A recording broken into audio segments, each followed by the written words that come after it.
Assalamualaikum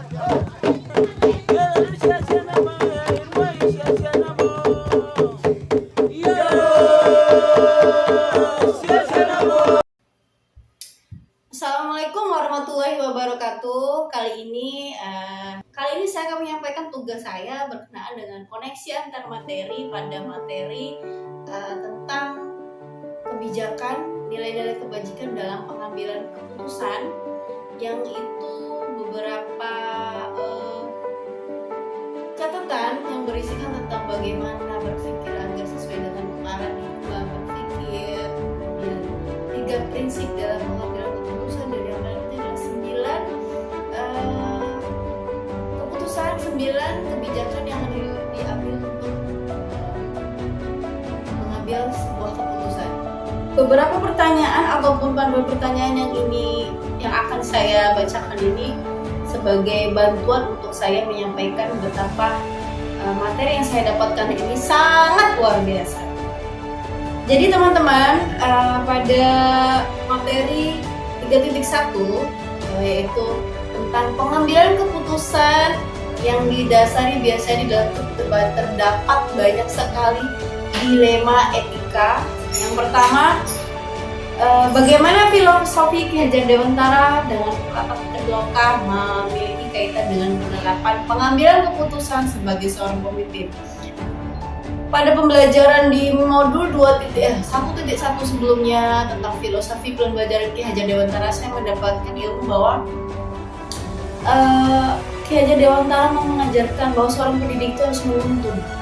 Menuntun pada dasarnya itu tidak hanya mengajak anak ataupun menuntun anak, mengarahkan anak ke dalam pemilihan ataupun pada peminat bakat yang sesuai pada dirinya saja, tetapi kita harus memiliki ilmu bagaimana sih agar anak ini selamat dari hal-hal yang mungkin membuat dia belum bahagia, sehingga dia perlu kita tuntun.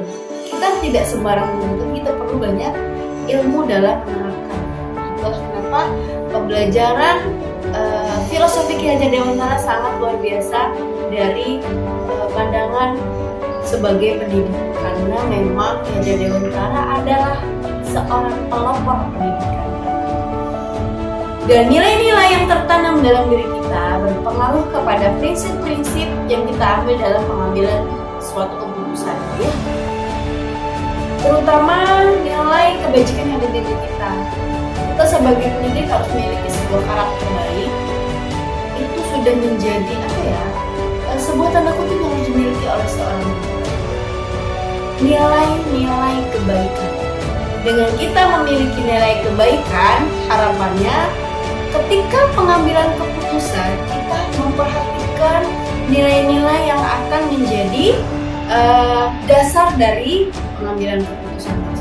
Jadi memang luar biasa ya, apapun yang kita miliki, terutama nilai kebajikan, itu menjadi pionir dalam kita memperhatikan apakah hasil keputusan kita ambil itu sesuai dengan norma-norma, sesuai dengan peraturan yang telah dilakukan, atau ada pihak-pihak yang pro dan kontra, ataupun yang perlu mencari jalan tengah. Sangat luar biasa. Nilai-nilai guru penggerak terutama harus selalu ditingkatkan.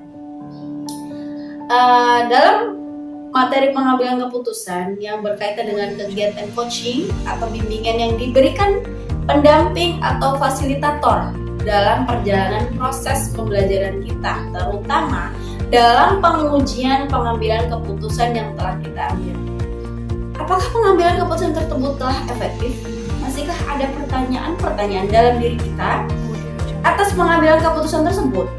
Nah, hal ini tentunya bisa dibantu oleh sesi coaching yang telah dibahas sebelumnya. Betul sekali.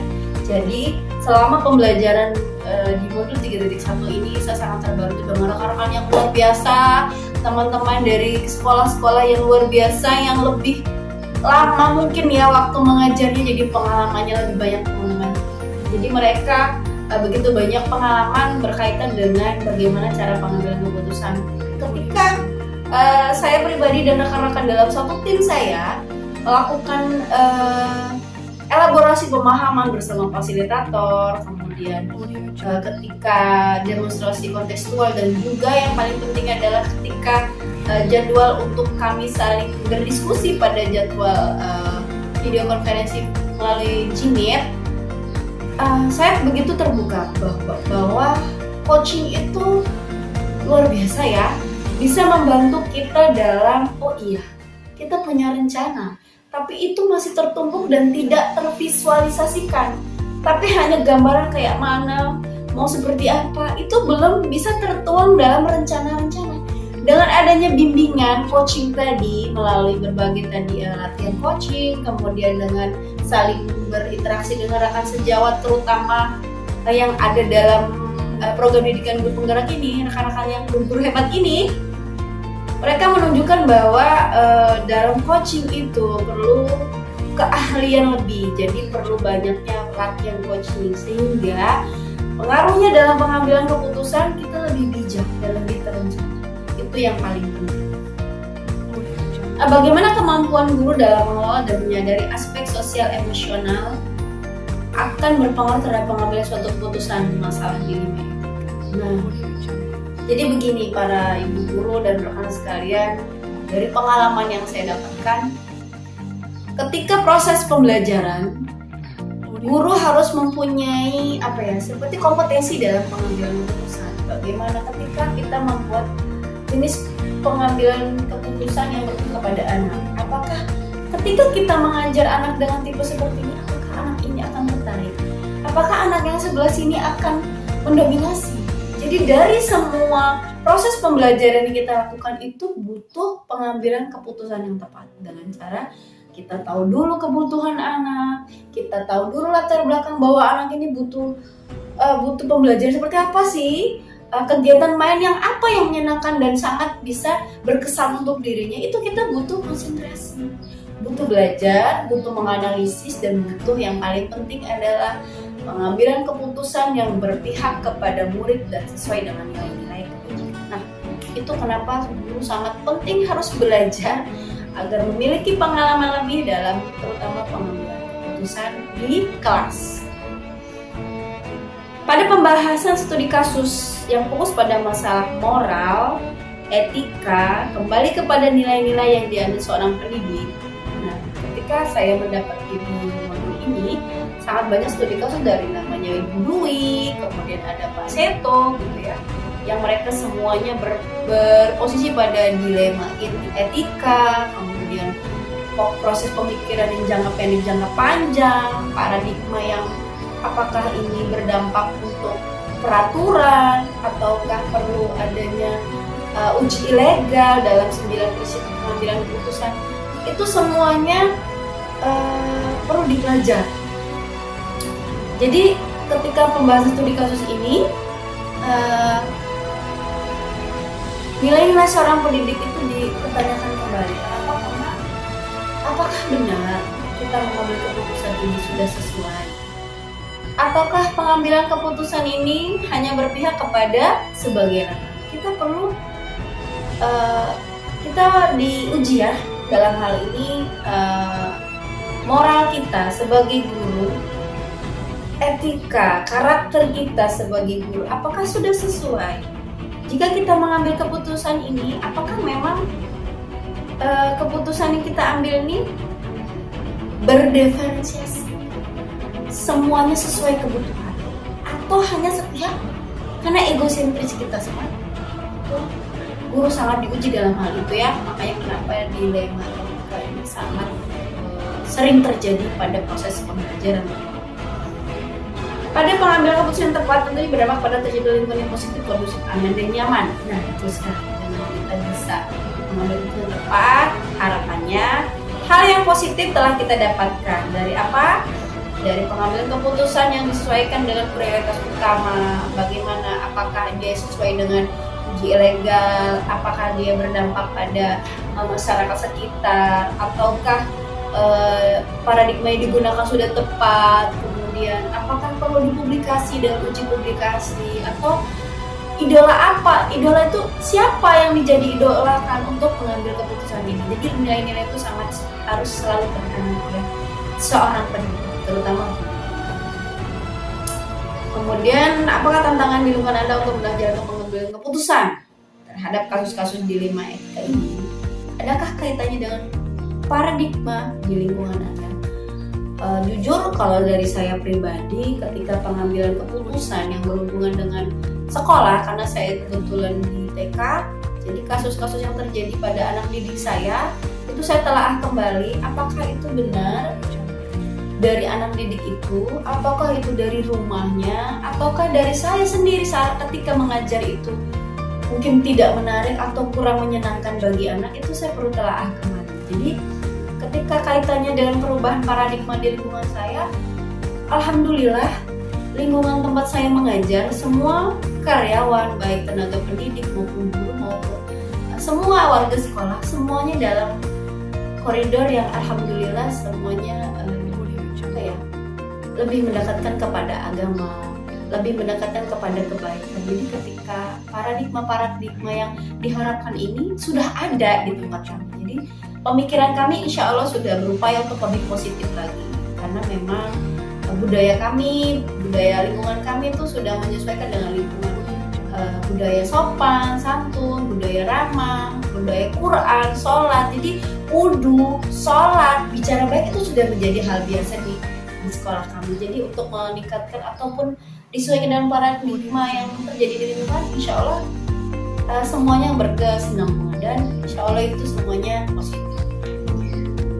Apakah pengaruh pengambilan keputusan yang kita ambil dengan pengajaran yang memerdekakan murid-murid kita? Bagaimana kita memutuskan pembelajaran tepat untuk potensi murid kita yang berbeda? Nah, ini dia. Terkadang saya juga mendapati kesulitan. Memang pendidikan berdiferensiasi berpihak pada muridnya, tapi terkadang sebagai guru saya pribadi menemukan kesulitan dalam hal beberapa anak yang mungkin dominan berbicara, dominan untuk berlari, yang mereka audiovisualnya selalu nampak begitu jelas gitu ya.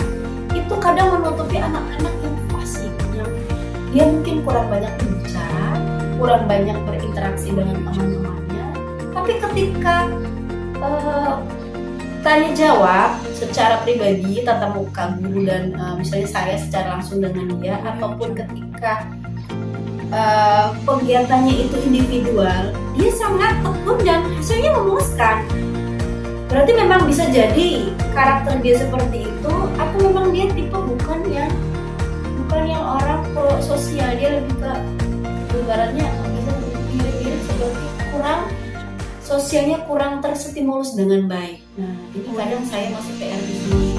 Jadi terkadang saya membuat pembelajaran yang masih mendominasi anak-anak yang kinestetik, audiovisual, tapi anak yang mungkin introvert, anak yang mungkin kurang menunjukkan inisiatifnya atau rasa senangnya, ekspresinya, itu saya masih kurang tapi saya tidak menutup asa. Jadi ketika pengambilan keputusan saya selalu sering bertanya kepada rekan sejawat saya, kadang guru yang lebih senior dari saya, bahkan kepala sekolah saya juga sering bertanya, dan saya tidak lepas dari searching ya.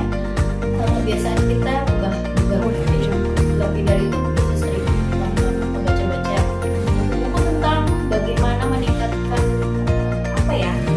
rasa percaya diri anak, rasa asal kepada. Jadi saya perlu belajar. Sejauh ini saya masih dalam tahap belajar dan saya belum bisa menunjukkan bahwa saya mampu untuk menerapkan pembelajaran yang berdiferensi khusus bagi anak yang kurang banyak. Kemudian bagaimana seorang pemimpin pelajaran dan pengambilan keputusan dapat mempengaruhi kehidupan Anda atau masa depan? Saya coba jawab di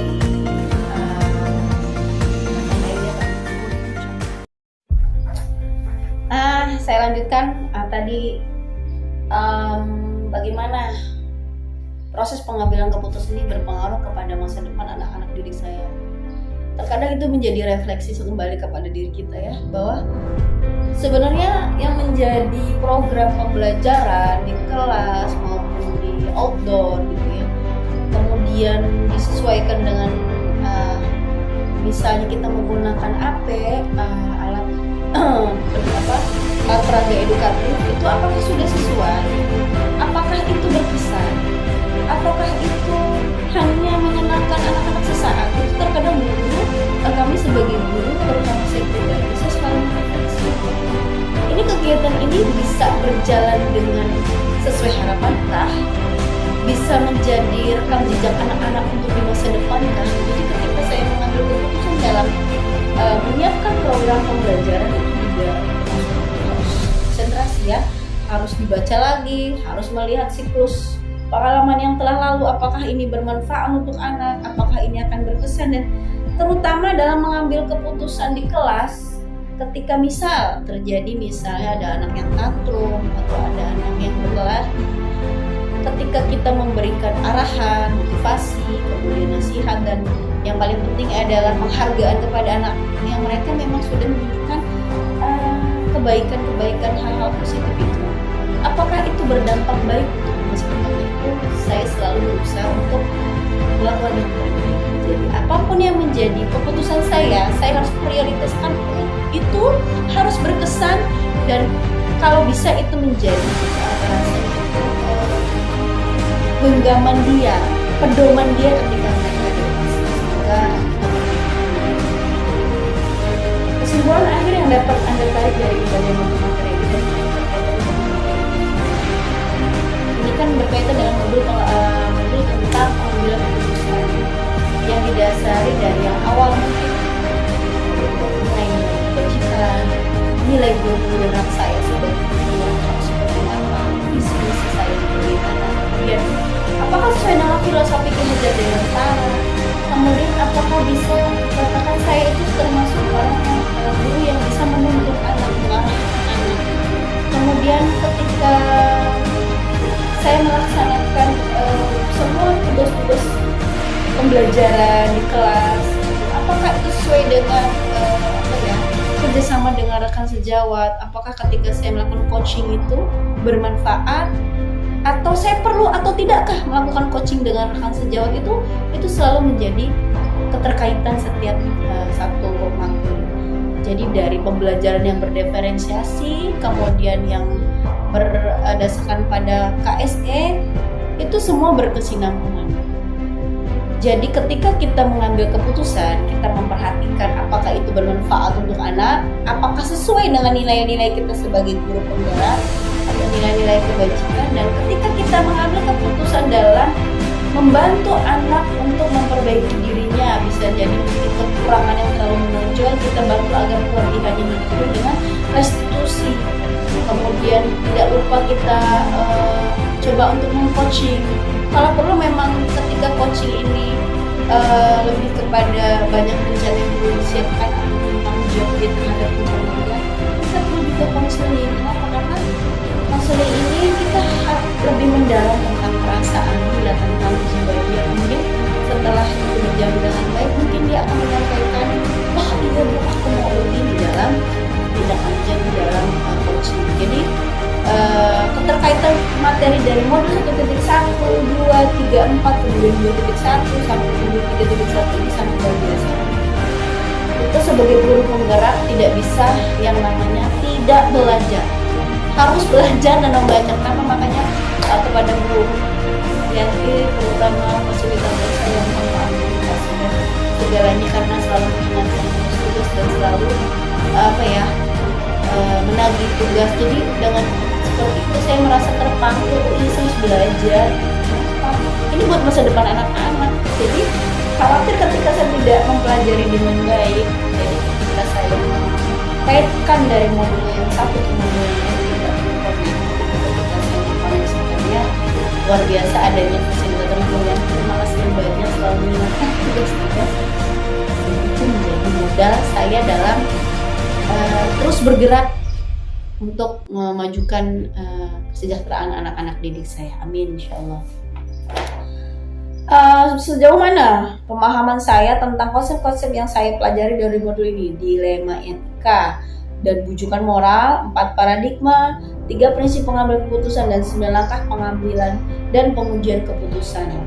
Adakah hal yang menurut Anda diwargakan? Jelas, semua itu memang prosedural sesuai dengan yang saya bayangkan. Tapi banyak hal yang tidak boleh. 1.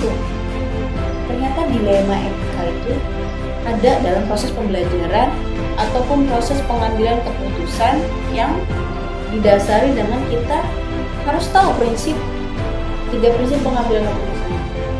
Kemudian kita perlu mempertimbangkan 9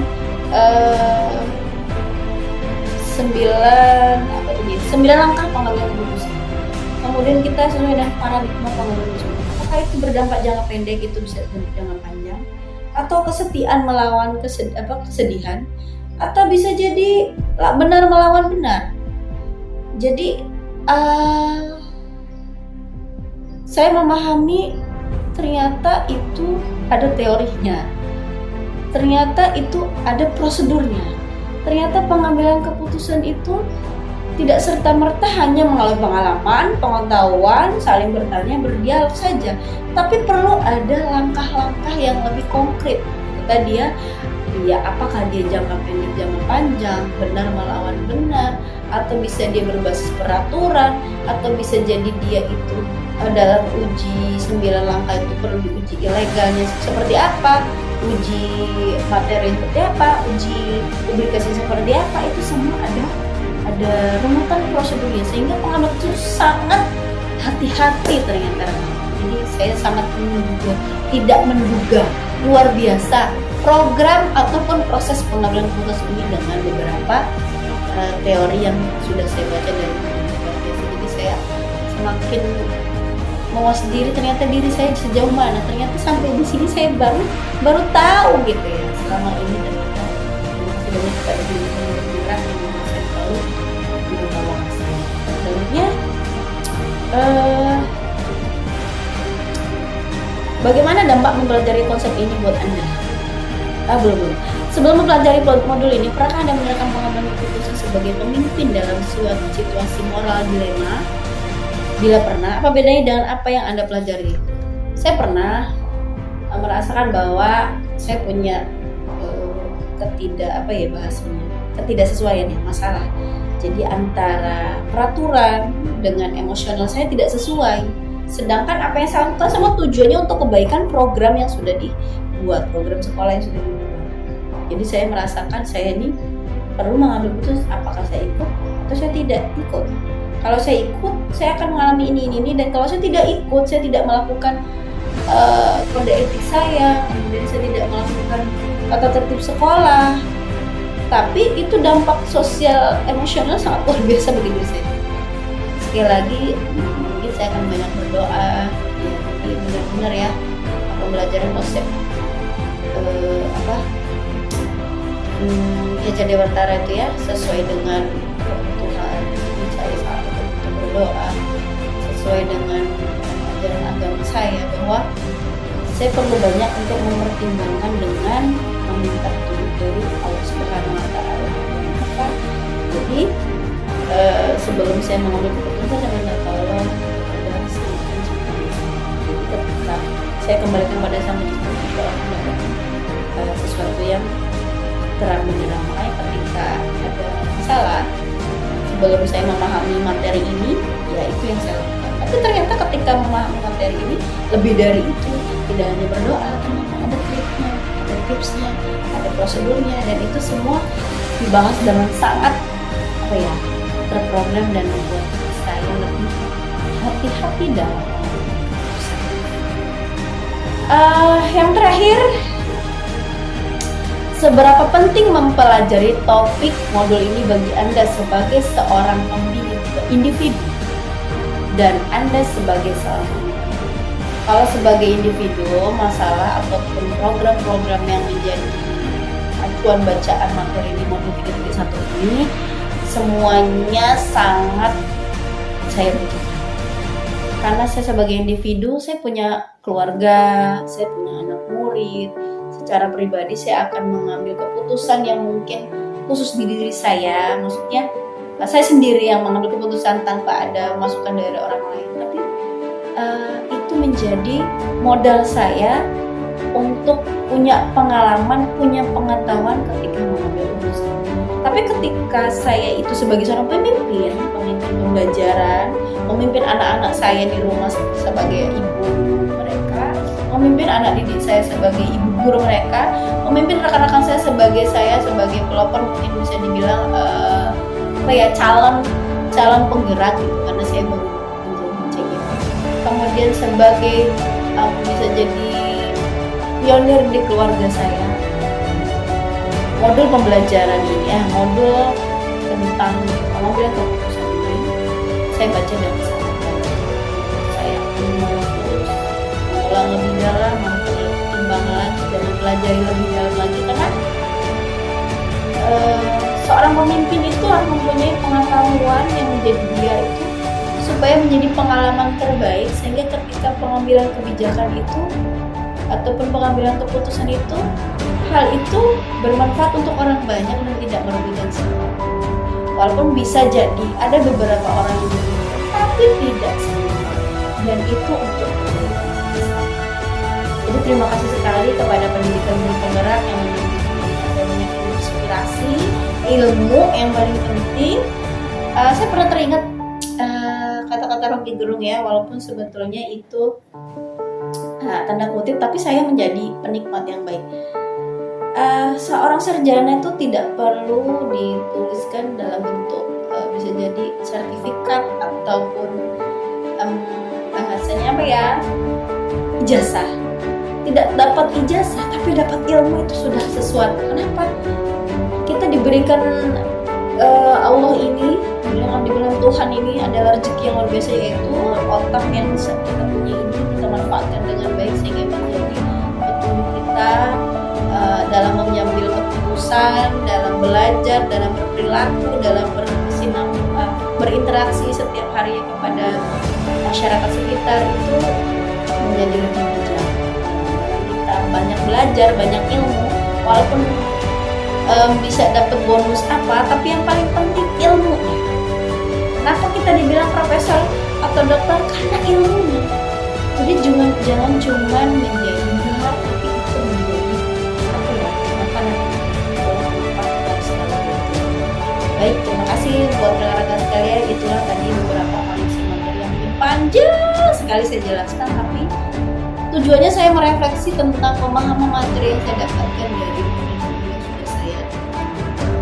banyak. Semoga berkenan, dan jika ada manfaatnya boleh diambil, tapi jika ada yang kurang berkenan, mohon maaf kepada semua penonton, kepada semua penggemar saya ya, kalau ada. Terima kasih banyak sudah menyaksikan video ini, dan terima kasih banyak untuk para pengajar saya, baik kepala sekolah, pengajar praktik, juga fasilitator dan rekan-rekan hemat saya di Penggerak yang membuat selalu terinspirasi dan saya itu selalu berusaha lebih baik.